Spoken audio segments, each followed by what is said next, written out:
What if I told you the biggest limit in your business isn't your market, your cash flow? It's your thinking, that what's holding you back isn't the competition.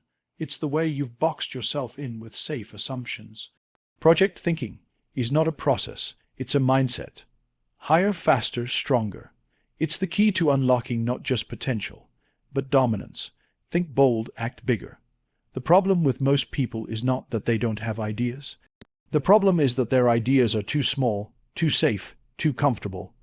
They dream within the limits of their current circumstances instead of expanding into the possibilities of the future.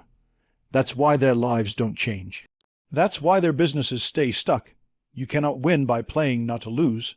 You win by daring to risk everything for a vision that scares even you. The marketplace does not reward caution. The marketplace rewards courage. Look at history, look at every business that has ever reshaped the world. None of them started with timid ambitions. They started with bold, audacious dreams. They acted bigger than the resources they had, bigger than the circumstances they were born into, bigger than the critics who told them it couldn't be done. That's what it takes. Boldness is not arrogance. Boldness is clarity of purpose. Boldness is saying, this is who I am, this is what I will build, this is the dent I will make in the universe, and then acting in alignment with that conviction, even when the odds are against you. Especially when the odds are against you. But here is the truth most people don't want to hear. Bold thinking without big action is just fantasy. You cannot just sit in a room, write on a whiteboard, talk about strategy, and believe the world will shift. The world only moves for people who move. Bold action is about execution. It is about rolling up your sleeves, putting in the hours, facing the setbacks, getting punched in the mouth, and coming back with twice the determination.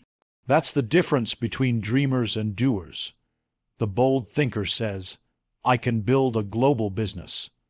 The big actor takes the first step towards registering that business, raising the capital, building the team, and selling the product. The bold thinker says, I will change my industry. The big actor gets on the phone, calls a client, closes the deal, and delivers beyond expectation. It's easy to talk big. It's rare to act big. And here's the secret. Acting bigger than where you are is what creates momentum. People buy into momentum. Investors back momentum. Customers trust momentum. Your team follows momentum. The world doesn't respond to your intentions. It responds to your results. You don't need permission to play big. You need the audacity to show up as if you already belong at the table. Because the truth is, you do. When you think small, you attract small opportunities. When you act small, you get overlooked. But when you expand your thinking, when you stretch beyond your comfort zone, you begin to attract opportunities that force you to grow.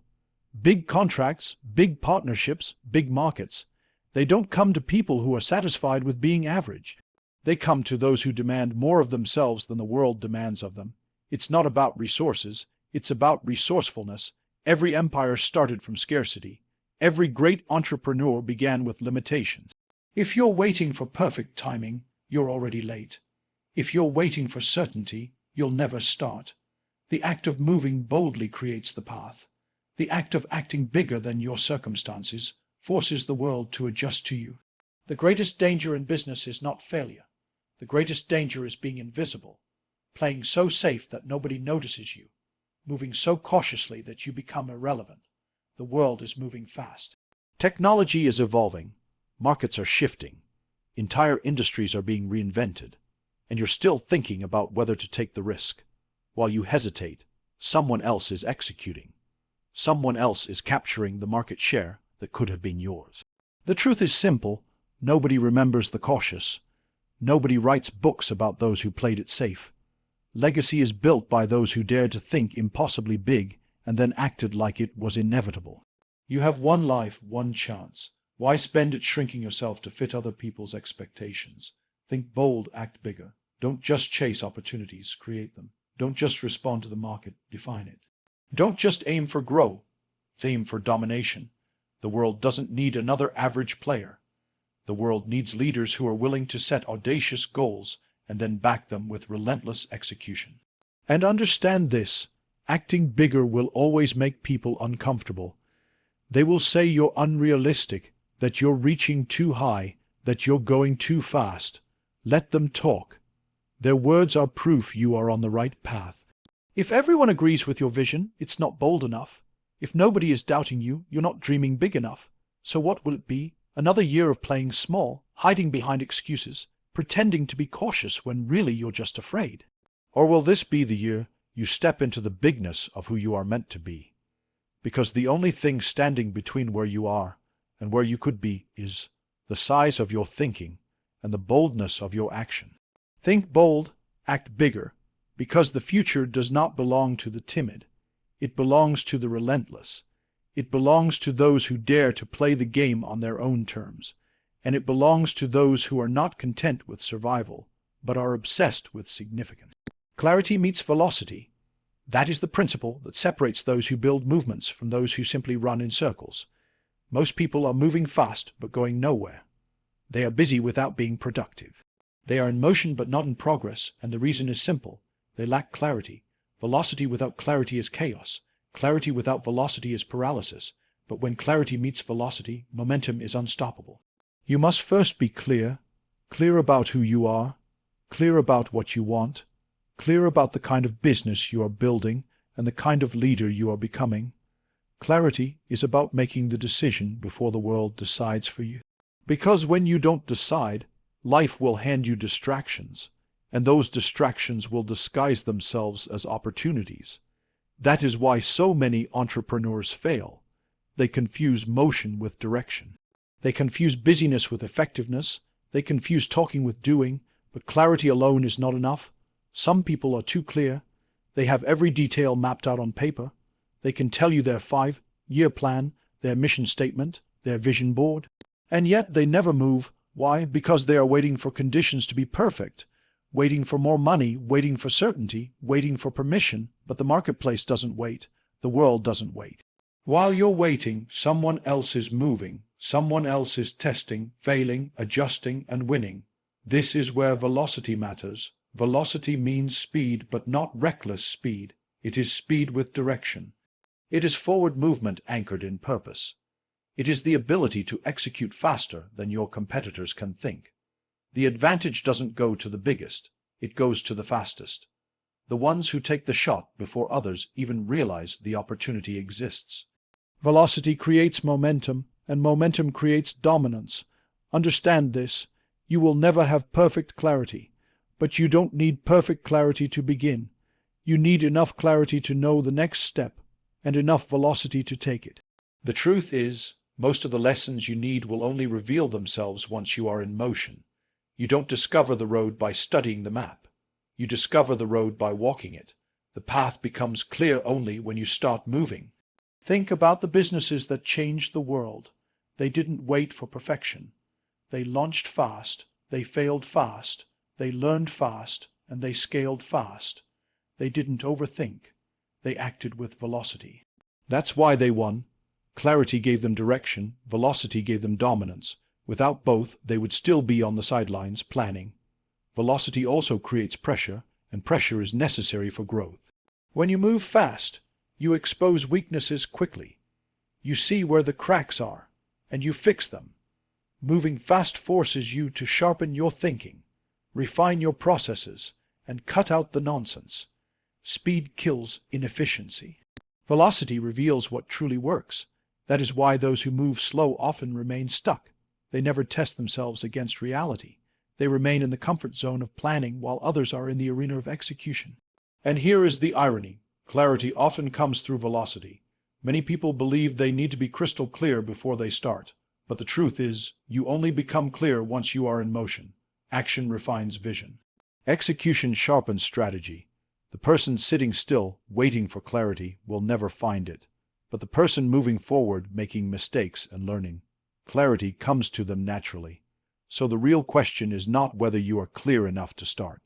The real question is whether you are bold enough to move. Are you willing to risk imperfection in pursuit of progress? Are you willing to trade comfort for velocity?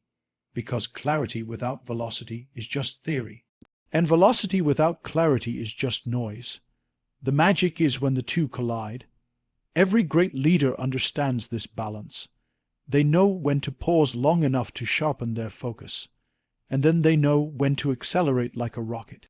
They move between clarity and velocity like a dance, reflect, then execute, plan, then act, pause, then accelerate.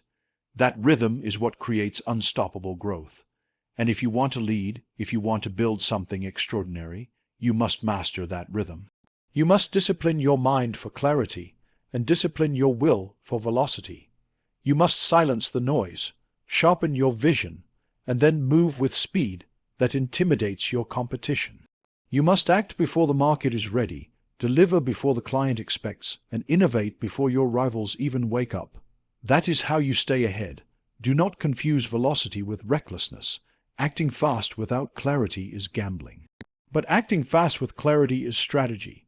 It is not about speed for the sake of speed. It is about speed with precision. A bullet moves faster than a rock, but the difference is not just velocity. It is direction. The same is true in business and in life.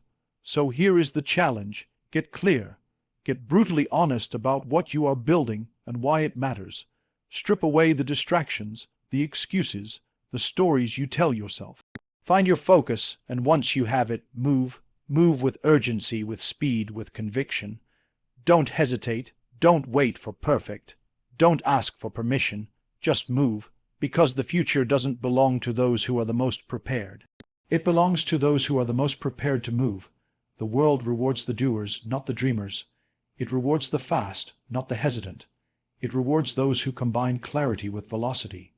When clarity meets velocity, everything changes. Suddenly you're not just in the game. You're setting the rules. You're not just competing. You're leading. You're not just moving. You're moving with purpose, with power, with inevitability. That is the formula for breakthrough. That is how businesses rise, how leaders dominate, how legacies are built. Clarity meets velocity. Get clear, move fast, and watch the world make way for you. Build with time, not against it. That's a principle most people never learn because they are too busy chasing shortcuts. They want overnight success, instant wealth, immediate recognition. They want the fruits without planting the seed, the reward without paying the price. But time is not your enemy. Time is your most valuable partner. The problem is not that success takes too long. The problem is that you want it too quickly.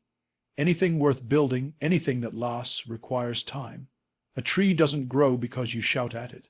It grows because you nurture it, season after season, storm after storm. Businesses are no different. Legacies are no different. You cannot microwave significance. You cannot rush endurance. If you want to build something that outlives you, you must understand how to work with time. The truth is, most entrepreneurs sabotage themselves because they fight time instead of embracing it. They panic when results don't come immediately. They abandon strategies that haven't had the chance to mature. They jump from idea to idea, chasing quick wins instead of compounding effort. And in doing so, they rob themselves of the one thing time gives you if you let it: leverage. Because time compounds. Small actions repeated consistently create massive results. One sale leads to a client base. One client leads to referrals. One referral leads to a reputation. And reputation, compounded over time, builds empires. The problem is not that people lack opportunity. The problem is that they lack patience. They quit before time can multiply their efforts. Understand this: every giant you admire was once invisible. Every empire you respect started unnoticed. They built slowly, consistently, relentlessly, until the world had no choice but to recognize them. They were not racing against time. They were building with time. They understood that the marketplace forgets the sprinters but remembers the marathoners. The sprinter gets applause for a moment. The marathoner gets remembered for a generation. But building with time does not mean waiting passively. It does not mean sitting back, doing nothing, and hoping that one day success will arrive. No. It means working strategically today so that time amplifies your work tomorrow. It means planting seeds every day: skills, relationships, investments, decisions that will bear fruit in seasons to come. If you do nothing with time, time will give you nothing back.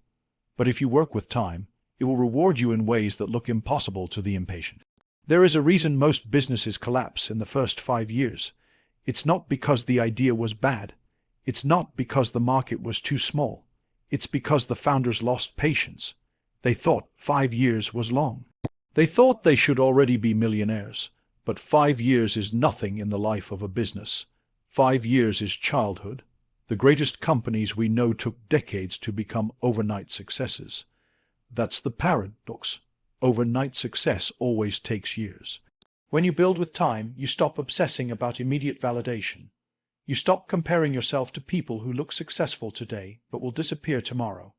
You stop chasing the noise of quick wins and start focusing on the signal of long-term value. You understand that time will separate the real from the fake. It always does. Hype fades, fads vanish, but those who build patiently with time as their ally remain. Time also reveals character. Anybody can be disciplined for a week. Anybody can hustle for a season. But can you keep showing up year after year? Can you keep building when nobody is watching, when nobody is applauding, when nobody is buying? Because that's when time is testing you. That's when time is asking, do you deserve to last? And only those who pass that test ever create something meaningful. When you build with time, you think differently. You don't chase quick money. You build recurring income. You don't chase followers. You build communities. You don't chase hype. You build brands. You don't chase transactions. You build trust, and trust, once earned over time, is unshakable. That is the currency of legacy. Most people are exhausted because they are fighting against time. They are rushing, panicking, forcing outcomes that are not ready. But when you align with time, you find rhythm. You learn to respect the process. You understand that every delay has a lesson. Every setback is part of the construction. Every season has its purpose. You stop demanding that success arrives on your schedule and instead master the art of compounding effort with patience. Time is the greatest equalizer. It will expose the frauds and elevate the authentic. It will punish shortcuts and reward consistency. It will humble the arrogant and honor the resilient. The question is not whether time will pass. The question is, what will you have to show for it when it does? So build with time, not against it. Build with the patience to endure the seasons. Build with the foresight to know that today's sacrifices become tomorrow's advantages. Build with the discipline to keep showing up long after others have quit. And build with the conviction that greatness is not a sprint, but a lifetime's work. Because when you build with time, you don't just create success, you create legacy. You create something that will stand when the noise has faded, when the hype has died, when the critics are gone. You create something that outlives you, and that is the only kind of success worth chasing. Dual lens leadership is the ability to see the battlefield from the sky and the ground at the same time. Most leaders fail because they get trapped in one perspective. Either they spend all their time zoomed in, buried in details, micromanaging every little task, or they float so high up in strategy that they become disconnected from reality. The true leader is the one who can operate in both lenses, the visionary who can see the horizon, and the tactician who can solve the problem right in front of them. At the high level, leadership demands vision. You must be able to see further than the people you lead. You must anticipate trends before they become obvious. You must read the shifts in markets, the movements in industries, the changes in culture. A leader without vision is just a manager of the present. And managers of the present are always one disruption away from irrelevance. But vision alone is not enough. A vision without the ability to translate it into action is nothing but a dream. That is why the second lens matters, the ability to zoom in and operate tactically. You can't just say, "We will dominate the market in 5 years." You must also know how to close the next deal, build the next product, train the next employee. You must know what's happening on the shop floor, what the customer is experiencing, what your team is struggling with. If you only see the big picture but ignore the small details, your strategy collapses under its own weight. If you only see the details and never lift your head up, you miss the bigger game being played around you. Dual lens leadership is the balance. Think about it like a camera. A good photographer knows when to zoom in and capture the intimacy of a moment, and when to zoom out and frame the entire landscape. Leadership works the same way. If you only ever shoot close-ups, your audience never sees the bigger story. If you only ever shoot wide angles, your audience misses the texture and the depth. Great leadership is knowing when to adjust the lens. The challenge is that shifting between these lenses requires discipline. It's easier to hide in the big picture, making grand speeches about the future, than to deal with the messy problems of today. It's also easier to bury yourself in the daily grind than to lift your head up and confront the uncertainty of tomorrow. Most leaders pick the lens that feels most comfortable, but leadership is not about comfort, it's about responsibility. It is your responsibility to master both views. When you operate from the strategic lens, you inspire belief. People follow leaders who see what they cannot yet see. You give direction. You help your team understand not just what they are doing, but why it matters. You connect today's tasks to tomorrow's vision. That sense of purpose creates commitment. It turns employees into believers, workers into warriors. But when you operate from the tactical lens, you earn respect. People follow leaders who know what it's like to be in the trenches. They trust leaders who can roll up their sleeves and solve problems with them. They respect the leader who understands the grind, the deadlines, the pressure. Without that, vision sounds hollow. The combination of vision and execution creates credibility.